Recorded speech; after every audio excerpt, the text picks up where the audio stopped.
नमस्कार आमी ज्योतिष सम्राट विनय शास्त्री। आज के आमार भिडियोर आलोच्य विषय देवगुरु बृहस्पतिर राशि परिवर्तन फले कर्कट राशि बा लग्नेर जातकेर उपर केमन प्रभाव पड़बे। এই कर्कट राशि बा लग्नेर मित्र ग्रह बृहस्पति चंद्रेर मित्र, ताछाड़ाओ এই बृहस्पति হচ্ছে ষষ্ঠপতি এবং নবমপতি। এই বৃহস্পতি তাহলে কেমন প্রভাব দেবে এখনো শুরু হয়নি। আগামী 14ই মে রাশি পরিবর্তন করবেন বৃষ রাশি থেকে মিথুন রাশিতে। একই নক্ষত্রে থাকে মৃগশিরা নক্ষত্রে এখন আছে, আবার মৃগশিরা নক্ষত্রেই থাকবেন। এই মৃগশিরা নক্ষত্র কিন্তু कर्कट राशि बा लग्नेर सापेक्षे राजयोगकारी ग्रहेर नक्षत्र, कारण मंगल पंचमपति दशमपति। ताहले कर्कट राशि बा लग्नेर राजयोगकारी ग्रह होच्छे मंगल, सेई मंगलेर नक्षत्र होच्छे मृगशिरा, जे नक्षत्रे देवगुरु बृहस्पति एखन आछेन एबं आगामी किछुदिन एखन थाकबेन। तारपर आगामी 13ই जून आर्द्रा नक्षत्रे प्रवेश करबे। आर्द्रा होच्छे राहुर नक्षत्र।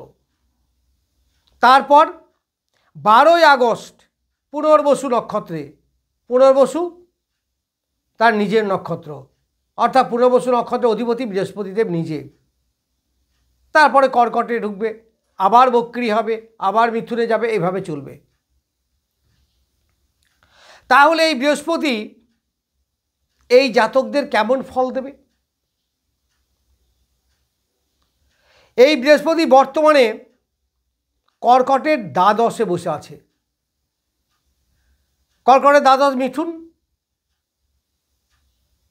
তাহলে কর্কটের দ্বাদশে বসে থেকে কোথায় কোথায় দৃষ্টি দিচ্ছে? তুলা রাশিতে পঞ্চম দৃষ্টি, যেটা কর্কট রাশি বা লগ্ন সাপেক্ষে চতুর্থ। আবার সপ্তম দৃষ্টি পড়ছে ধনু রাশিতে, যেটা কর্কট রাশি বা লগ্নের ষষ্ঠ ঘর। আমি একে একে ব্যাখ্যা করছি। তারপরে অষ্টমে অর্থাৎ কুম্ভ রাশিতে, যেটা বৃহস্পতির নবম দৃষ্টি। তাহলে বৃহস্পতির প্রভাব কোন কোন ঘরের উপর থাকবে বেশি?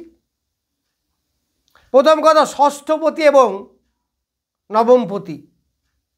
তাহলে ষষ্ঠের ফল পাবেন, নবমের ফল পাবেন, আবার চতুর্থে দৃষ্টি দিচ্ছে, চতুর্থের ফল পাবেন। আবার ষষ্ঠপতি আর ষষ্ঠই তো দৃষ্টি আছে। এছাড়াও অষ্টম ঘরের ফলও পাবেন এই জাতকরা। কতদিন? 1 বছর, মোটামুটি 1 বছর। তাহলে 1 বছরে যে ফলগুলো পাবেন তার মধ্যে প্রথমেই বলি শরীর স্বাস্থ্য।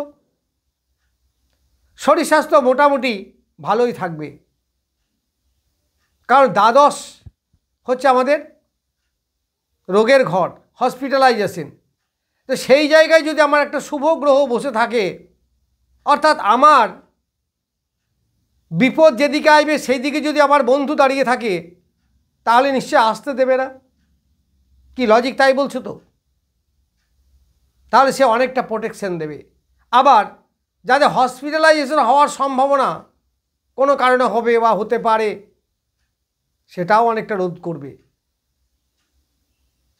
আবার যদি হসপিটালাইজেশন কেউ হয়ও, তাহলেও ভালো বেড পাওয়া, ভালো ডাক্তার পাওয়া,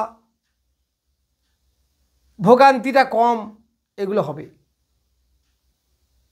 তাহলে শরীর স্বাস্থ্য দিক থেকে মোরালেস বলা যেতে পারে এই সময় ভালোই থাকবে। সরি, দ্বিতীয়ত চতুর্থে দৃষ্টি দিচ্ছে। চতুর্থে দৃষ্টি দিলে চতুর্থ থেকে আমাদের মায়ের বিচার হয়, ঘর বাড়ির বিচার হয়, বন্ধু বিচার হয়, যানবাহন বিচার হয়। আবার এই চতুর্থ ঘরটা শুক্রের ঘর, ফলে বিলাসিতা সেগুলোও নিয়ে আসবে। তাহলে মায়ের শরীর মরলেস এখন 1 বছর ভালো থাকবে, মায়ের সঙ্গে সুসম্পর্ক বৃদ্ধি পাবে। যদি মায়ের কাছে থেকে কিছু পাওয়ার থাকে, অ্যাসেট পেতে পারেন, অর্থাৎ মায়ের কৃপা আপনারা পাবেন। মা যেমন নিজেও শরীর নিয়ে ভালো থাকবেন, মায়ের দৃষ্টিও আপনার উপর থাকবে, আপনার প্রতি যত্ন এগুলো মায়ের মধ্যেও থাকবে, অর্থাৎ মায়ের সুদৃষ্টি আপনি পাবেন। অনেকে মায়ের সঙ্গে মতান্তর হয় খুব, সেগুলো এখন বন্ধ হবে। এরপর যাব ষষ্ঠ ভাব। তাহলে বৃহস্পতি কিন্তু ষষ্ঠ পতিও বটে। তাহলে ষষ্ঠ পতি হয়ে দ্বাদশে আছে, তাহলে সেটা কেমন? এই ষষ্ঠের সপ্তম ঘর অর্থাৎ কেন্দ্র, অর্থাৎ ষষ্ঠের পক্ষে ভালো, আবার ষষ্ঠের দৃষ্টি দিচ্ছে। তাহলে ষষ্ঠ থেকে আমরা কি বিচার করি সেগুলোকে আমাদের দেখতে হবে। ষষ্ঠ থেকে রোগ, ঋণ, তাহলে ঋণ তাদের মিটে যাবে। যারা রোগে দীর্ঘদিন ধরে ভুগছেন তাদের রোগ মুক্তি ঘটবে। লোভ লালসা, এক একজনের প্রচুর লোভ লালসা থাকে, সেটার মধ্যে একটা লিমিটেশন আসবে। রাহু যেমন অতৃপ্ত ক্ষুধা, যতই দাও তার মেটে না, এটা কিন্তু তা নয়। আশা আকাঙ্ক্ষা এইগুলো আপনার মিটবে। সব থেকে বড় কথা হচ্ছে চাকরির জন্য ষষ্ঠ ঘরটা খুব বলবান দরকার, খুব গুরুত্বপূর্ণ ঘর। তাহলে এই ষষ্ঠ থেকে চাকরির বিচার যদি হয় তাহলে চাকরি পেতে পারেন। যারা চাকরি করেন তাদের প্রমোশন হতে পারে, বেতন বৃদ্ধি হতে পারে, বসের সঙ্গে সুসম্পর্ক বৃদ্ধি হতে পারে, কলিগদের মধ্যে ভাব ভালোবাসা হতে পারে, শত্রুর মধ্যে মিটে যেতে পারে। যারা অনেকে দেখে বন্ধু বন্ধু শত্রু হয়েছিল কোনো কারণে, ঈর্ষা ঝগড়া ঝামেলা অশান্তি, সেগুলো মিটে যাবে। অর্থাৎ শত্রু আপনার কিচ্ছু করতে পারবে না 1 বছর। শত্রু জয় করা যেটা বলা হয়, এইগুলো আপনি পাবেন। তারপরে মামা মাসি এই ধরনের যারা আছেন তাদের কাছ থেকে আপনি উপকার পাবেন, সুসম্পর্ক থাকবে। কোর্ট কাছারি ঝামেলা যাদের আছে সেগুলো মিটে যাবে, সেগুলো তাদের মিটে যাবে। পরিশ্রম করে উপার্জন করা, পরিশ্রম করার মানসিকতা বাড়বে, সৎ পরিশ্রম, এবং সেখান থেকে উপার্জন আপনাদের হবে। যারা পেটের রোগে দীর্ঘদিন ধরে ভুগছেন তারা ভালো থাকবেন। দ্বাদশে বৃহস্পতি অতটা ভালো ফল দিতে পারবে না, ব্যয় স্থান তো নেগেটিভ হাউস তো এটা, কিন্তু খুব উপকার করতে না পারলে ক্ষতিটা তো হবে না, বা খুব কষ্ট যেটা পাচ্ছিলাম তার থেকে তো ভালো থাকবো, কিছুটা উপকার পাবো। কারণ বৃহস্পতি 1 নম্বর হচ্ছে কর্কট রাশি বা লগ্নের শুভ গ্রহ, তাহলে বলশালী গ্রহ। 2 নম্বর হচ্ছে নৈসর্গিক শুভ গ্রহ। তাছাড়াও বৃহস্পতি কিন্তু তুঙ্গাভিমুখী, এটা মানতে হবে, কারণ কর্কটে এসে বৃহস্পতি তুঙ্গ হয়, এটা তো জানেন সবাই। তাহলে যে তুঙ্গাভিমুখী তার ফোর্সই তো আলাদা, ফলে যতই দ্বাদশে থাক না কেন এই নেগেটিভকে উপেক্ষা করে কিছু ভালো ফল তিনি আনবেনই, ফলে এইগুলো তিনি পাবেন। আবার যারা ভাড়া বাড়ি ব্যবসা করে তাদের পক্ষে ভালো, ভাড়া বাড়িতে যারা থাকে তাদের পক্ষেও ভালো। ষষ্ঠ থেকে আমাদের ভাড়া বাড়ি বিচার হয়, কারণ তৃতীয়ের প্রতিবেশী, চতুর্থের প্রতিবেশী। তাহলে এই দিক থেকে সবই মোটামুটি ভালো। আরও একটা বলা যায়, যারা ব্যবসাপাতি করেন ধার দেনা দিতেই হয় তাদের পেমেন্ট ক্লিয়ার হয়ে যাবে, ষষ্ঠ থেকে পেমেন্টের বিচার হয়। তাহলে যারা ঋণ দিয়ে দীর্ঘদিন ধরে টাকা পাচ্ছিলেন না, এই বছর পেয়ে যাবেন। এই বছর মানে আগামী 14ই মের পরে কথা বলছি। তাহলে এইগুলো সব পাবেন যদি আপনার শুভ গ্রহের দশা চলে, অর্থাৎ সময়টা যদি আপনার মোটামুটি ভালো হয়, তাহলে বৃহস্পতি আপনাকে অনেক কিছু দিতে পারবে। কি কি দিতে পারবে সেইগুলোই আমি বলছি। সে যে ঘরে বসে আছে, যে ঘরের দৃষ্টি দিচ্ছে, যে ঘরের অধিপতি, সেই সব ফল দেবে তো। তাহলে ষষ্ঠ ঘর থেকে এইগুলো পাওয়া যায়, এইগুলো আপনারা পাবেন। এরপর যাব অষ্টমে অর্থাৎ কুম্ভে। কুম্ভ মানে কি? অষ্টম।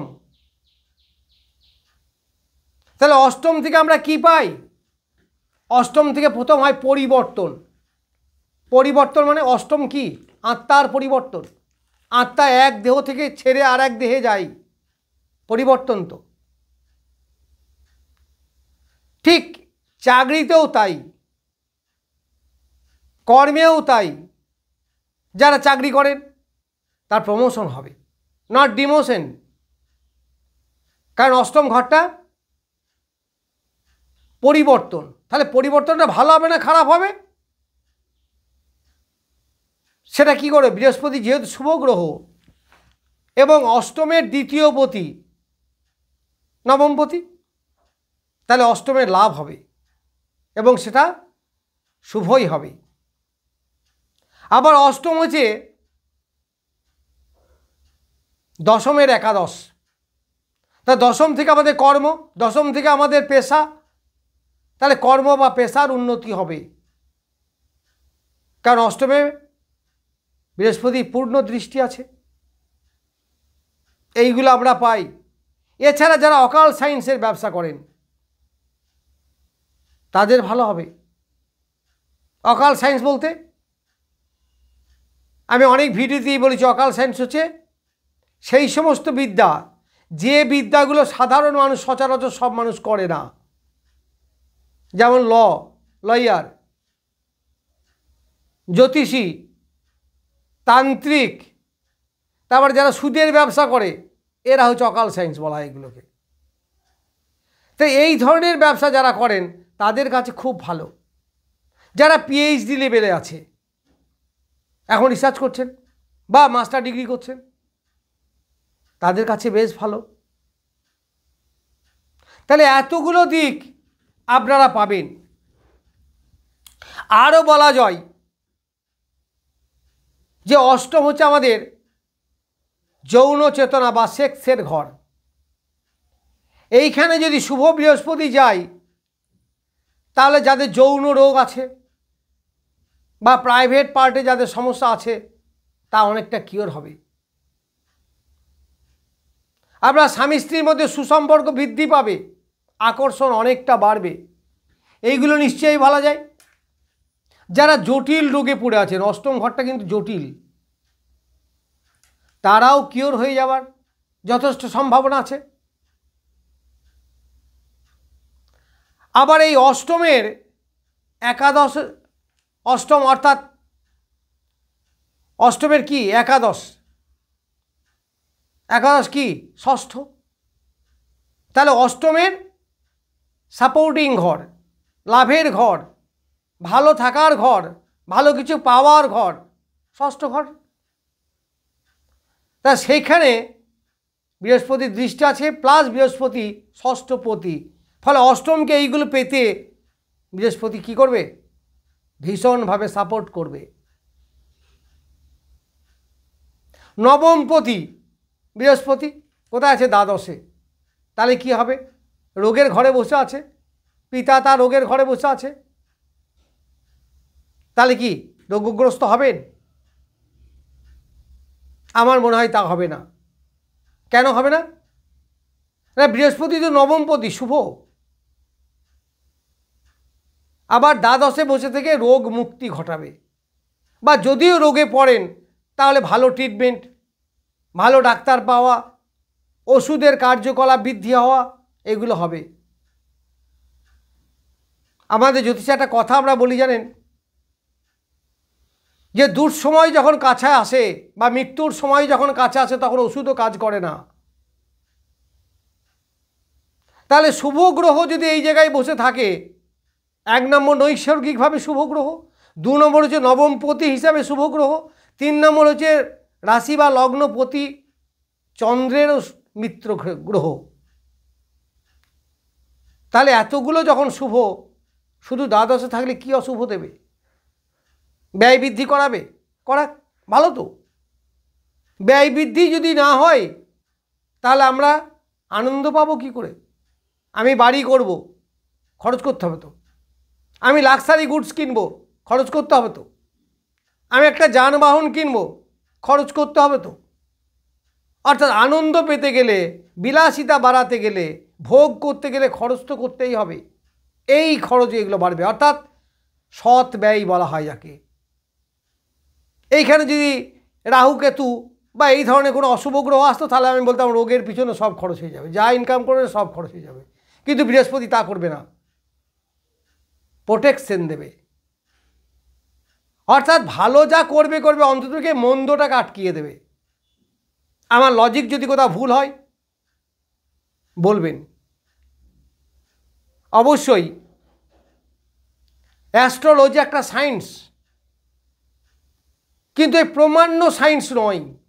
ফিজিক্স, কেমিস্ট্রি, ম্যাথ এইগুলো যেমন আমরা প্রমাণ করি, জ্যামিতি যেমন আমরা প্রমাণ করি, এই রকম না। প্রমাণের সঙ্গে সঙ্গে এখানে একটা বিরাট লজিকও কাজ করে, অর্থাৎ লজিক প্লাস সায়েন্স বলুন। তাই যদি হয় তাহলে বৃহস্পতি কী হবে, দ্বাদশে থেকে ওই খারাপগুলো দেবে না, বা খারাপগুলোকে বাধা বিপত্তি সৃষ্টি করবে। উপকার যা করবে, ক্ষতিটা তো অন্তকে আটকাবে। যাই হোক, আমি আরও বিশ্লেষণ করলে অনেক বেড়ে যাবে ভিডিও। আজ কর্কট রাশি বা লগ্ন সম্বন্ধে বললাম, পরের দিন আবার অন্য কিছু নিয়ে আসছি। আপনারা রাহুর গোচর চেয়েছেন, রাহুর গোচর এখন অনেক দেরি, 29শে মে রাহু কেতুর চেঞ্জ হবে। অবশ্যই দেব, সময় আসুক, অবশ্যই দেব। যাই হোক, আপনারা যে জানতে চেয়েছেন আগ্রহ, যে স্যার বা দাদা রাহুর গোচর সম্বন্ধে বলুন, বলবো তো। আপনাদের এই আগ্রহের জন্য অসংখ্য ধন্যবাদ। যাই হোক, আজ এই পর্যন্তই, নমস্কার।